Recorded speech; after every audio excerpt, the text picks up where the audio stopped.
You want to start a new morning routine, develop a new habit, but after some time, when it gets boring, when it gets hard, when it isn't as exciting anymore, you quit. Why is that? If you're asking reflective questions, why can't I stick to anything? Why can't I stick to this habit? Then you're in the same position that I was a couple of years ago, struggling to understand why I couldn't stick to anything. Why couldn't I stay consistent? That was because I didn't know myself. I didn't know myself on the level that I do today, and that is because I've developed my self-awareness. I've got to know myself better through meditation, journaling, being uncomfortable, asking myself reflective questions. Now, because I know myself, when I do want to start a new habit, I can pinpoint the exact time that I got triggered, or something set me off course on that habit, like I wasn't consistent as much, and it would be because of things that happen in my life, things that someone said to me, things that I started eating. There was different situations where it would upset me, it would cause me emotional distress, it would make me overwhelmed, all these different feelings. And these feelings, emotions, things I ate, things I did, all caused me to not stick to this habit, to be inconsistent with this new habit that I'm trying to build. And this cycle will continue. You will keep trying to build this habit. Maybe you have a couple of months off now, and then you start back again. But each time this habit, you can't stick to it. Each time you're inconsistent with it, when you build this self-awareness, when you start to know yourself more, you will be able to, like I said, pinpoint where this came from, and then you can jump back onto the horse quicker than usual. Maybe next time it'll take you 2 weeks to get back into this new routine. Maybe it'll take you a week or a couple of days to get back into this routine, because you know yourself on a deeper level, so you can understand, okay, I'm doing this and it's stopping me from achieving this new habit, it's creating this new habit, so I need to change this so I can stick to this new habit of mine. When you become more self-aware, you will become aware of your unconscious ways of thinking and acting. So you might start eating some food, certain types of food that makes you more productive, makes you have a more clear mind. And if you do not know this, if you do not know how food affects you, then I suggest you'll fast for a whole day. Fast all day. Don't eat until later on in the evening. And when this time comes later on, just eat sugar and carbs. Watch how your mind will wander. Watch how you will feel really fatigued within half an hour. This is how we can become self-aware with the foods that we're eating. We can realize and change that aspect of our lives so it can better suit our goals. We can choose the better foods to give us a better body. We can eat the foods that make us think better. If we've got a hard job where we're sitting on the computer all day and we have to think, then we can choose the foods that are going to make us think better. There could be something you do every single day. Maybe it's a particular thought that you're thinking as soon as you get up. Maybe it's because you eat instantly. As soon as you get up from bed, within 10 minutes, you are eating some food. Because of how energy taxing the digestive system is, this is why you feel tired every single day throughout the day, because you start off eating food. We need to have a level of self-awareness in every aspect of our lives. Like I said, our ways of thinking, what we do, what we eat, every aspect of our life, we have to develop some self-awareness of how we feel, how it affects us, because we cannot change what we are not aware of. And once you develop this self-awareness, you will realize that 90% of people are living unconsciously. making this a great skill for you to develop if you are a young entrepreneur. Step 1, to develop more self-awareness. Your self-beliefs, your self-image, what you think about yourself, what you feel about yourself, all would have been programmed into you by your parents, your friends, your job, your school, even yourself. Why do you think you are stupid?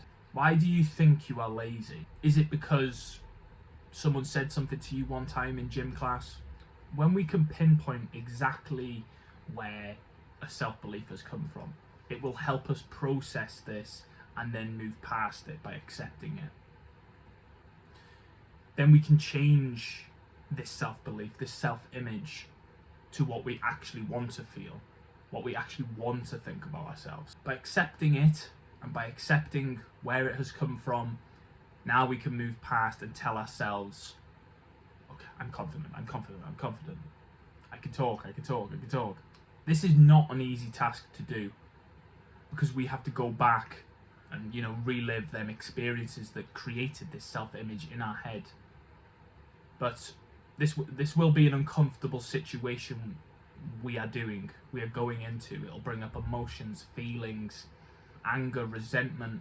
We have to go through this stage so then we can further change it.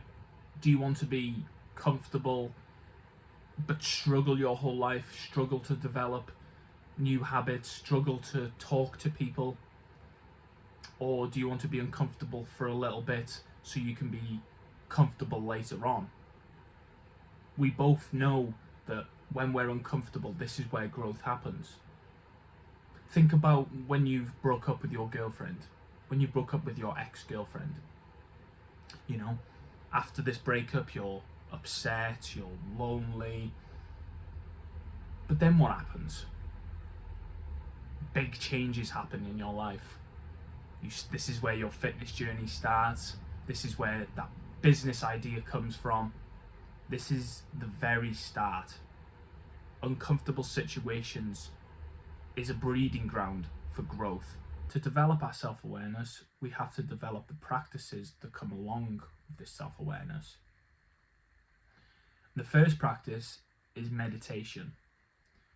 Now, as you meditate, as you probably have tried to meditate sometime in your life, I'd imagine so, you're sitting there, you're thinking about the feelings in your body, you're thinking about your breath, and thoughts start to come into your head. Are they negative? Are they judgmental? Are they anxious? You will want to use this practice to notice them thoughts, but not become the thought. You become the observer of your thoughts rather than becoming your thought. And if you can bring this, if you develop this practice in everyday life, you can do this as the day goes on without even being sat down meditating. This will become like a natural thought process of you. Okay, this thought's coming into my head right now. While you're working away on your computer, this thought's coming to my head, and you're like, no, I'm going to choose to not listen to that. That's not me. The next practice is journaling. You'll want to develop journaling so you can process emotions, write down ideas, show gratitude, and get a deeper meaning behind why you think the things that you think. We'll want to develop this practice to have clarity of mind, to free up our mind for more things like our habits. When we write down our emotions and things that are on our mind, or why we think the way we do, it allows us to have a third person perspective. It makes us more logical and less emotional, so we can make better choices, make better decisions, be less impulsive. To further develop your journaling practice and to start really understanding yourself a lot more than what you do now, you'll want to start asking reflective questions. After every thought, after every conversation, after something you said, ask yourself, okay, why did I say that? Why do I think that? And the specific question that I asked was, why am I this? And I'll give you an example of when I used this. So I spent an evening with a girl, and the day after, we wasn't speaking, we wasn't texting or anything like this. You know, it was nothing like really serious. But that day after, I was craving attention, and specifically from her. I wanted attention from this girl, from this woman. And so I asked myself, why am I this? Why am I anxious? Why do I want this attention?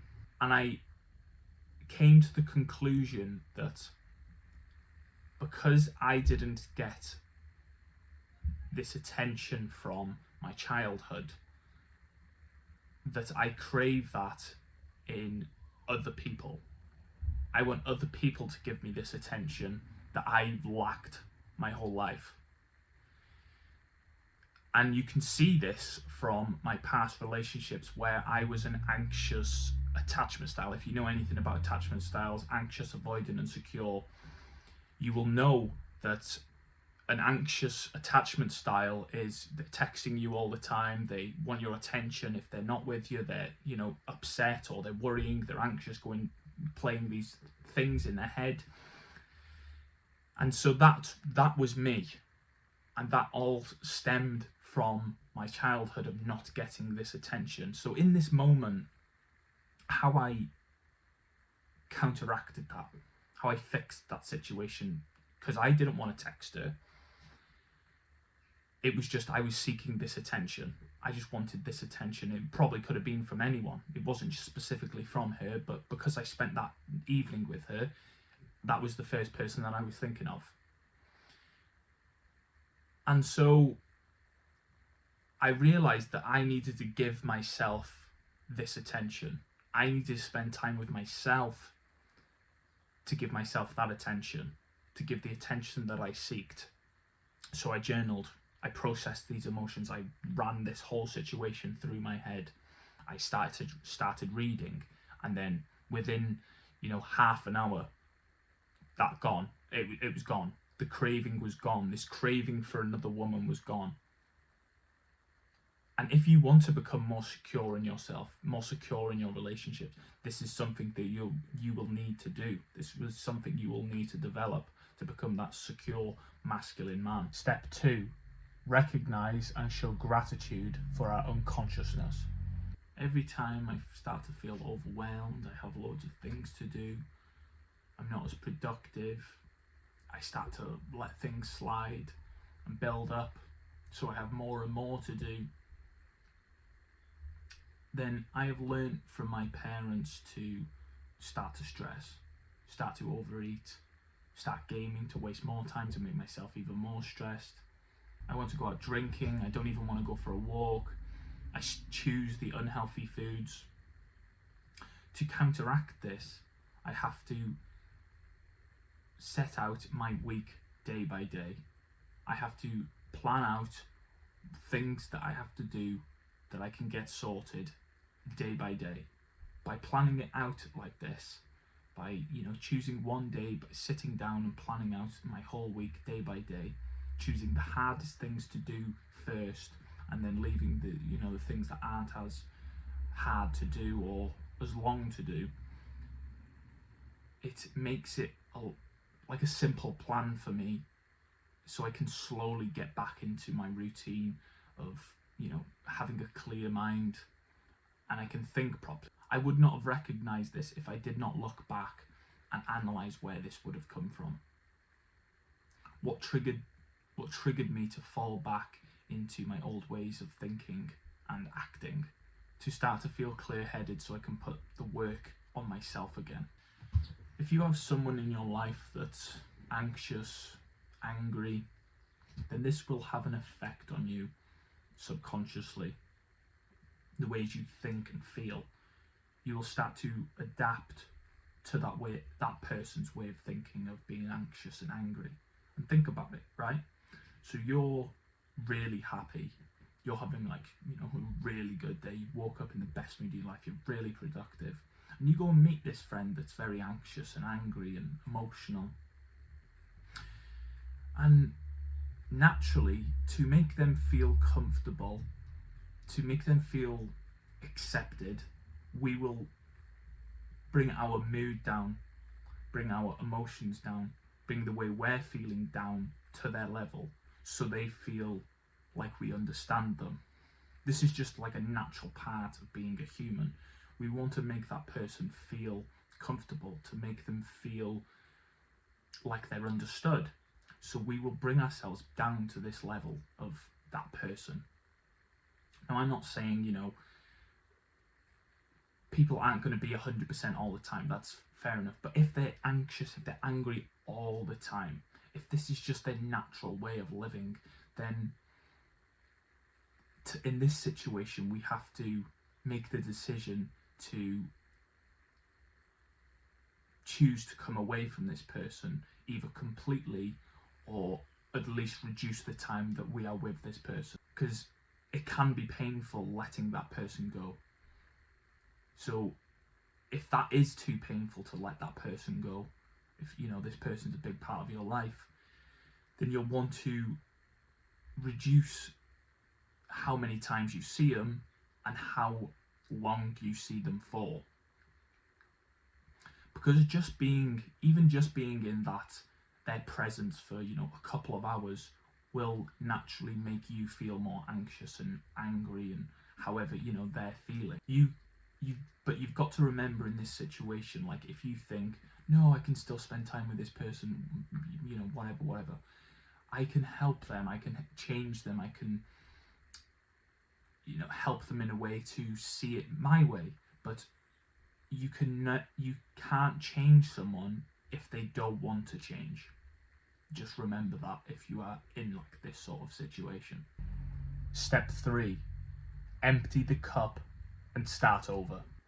Now, with this new knowledge you have gained, this is the perfect time, the chance to use that motivation and dopamine rush to start this new habit, to start the habit that you are trying to develop, to start it this instant. So grab your journal and start in this very instant. Don't be a little girl and say you're going to start tomorrow or start later or start Monday. We both know if you're really serious about changing, then we need to start right now. This will take a couple of minutes. Pause the video, grab your journal. If you don't have one, then go and buy one. Now, I've got mine. Hopefully you've got yours.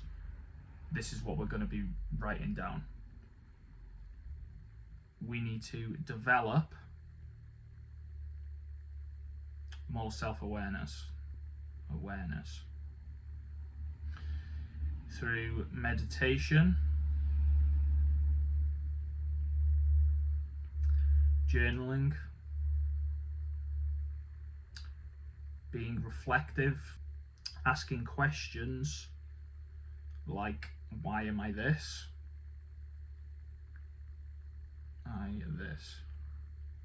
Right? The next one is to recognize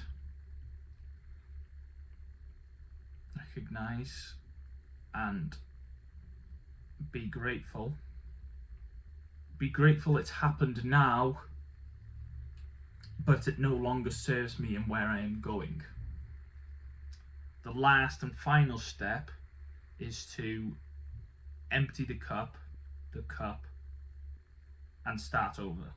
To become a student again in our life, to seek discomfort, seek wisdom, so we can form this new habit.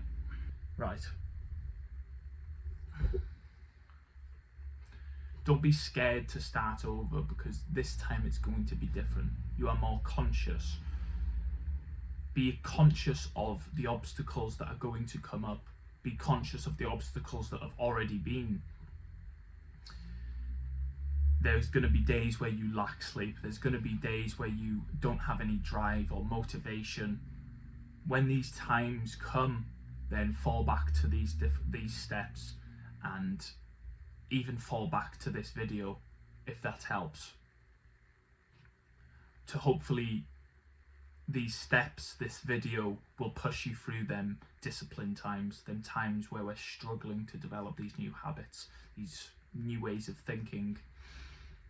Hopefully this video, where you can develop your self-awareness, where they've come from, what situations are coming up in your life or repeating that are causing you to stop developing this new habit that you want to develop, whatever that may be. These are just some examples, some guidelines that I've took into my life, practices that I've developed and took into my life over the course of 7 years of my self-improvement journey. If you do struggle with staying consistent, just like I did, staying consistent with the gym, with work, with my mental health, then hopefully this has helped someone that's watching this. And if it has, please leave a comment, like, subscribe, all that good shit. Thank you for listening. I'll see you later.